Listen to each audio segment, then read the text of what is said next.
We are at Craft Alliance in our new building at 5080 Delmar, and being featured in our Staenberg Gallery is Pattie Chalmers. Everything and More is a solo exhibition of all of her beautiful ceramic work. I've been working with Pattie for many, many years and following her progress, and she's an amazing storyteller. You look at her objects from far away and you just get enthralled and you get pulled into her world. And I think she makes work that is really relatable, very creative, witty, and I really think everybody can relate to something in this show. This work in particular, it was really eye-opening for me because it was the first work that I made and I posted on the internet while I made it. So each time I made objects, I would post them on social media, on Instagram. And what I found was people really responded to certain objects. And that was really charging for me because I'd not worked that way before.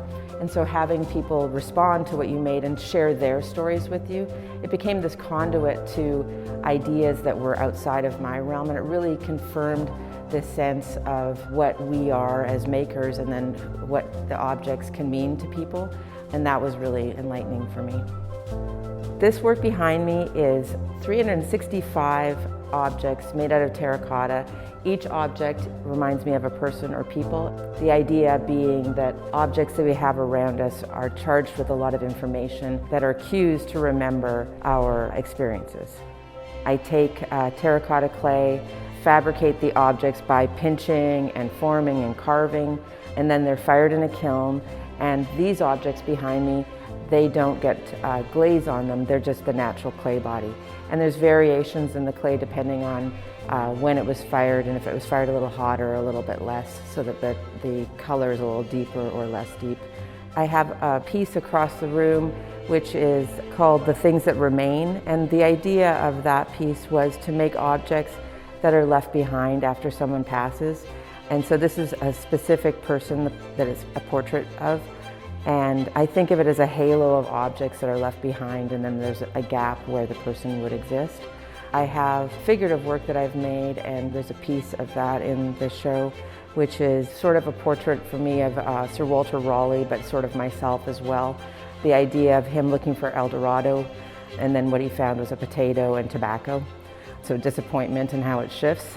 And then I have prints in the exhibition, which are digital drawings and collages that I've put together that are based on photographs of family members. When the community comes to see this show, they're going to be brought into a world of memory, of objects.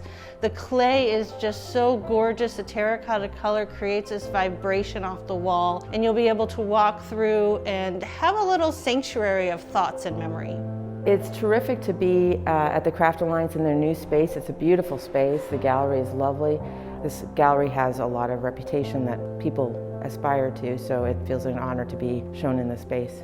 In our new building, we have doubled our studios, and we are open, and our shop is open, and of course our gallery is open.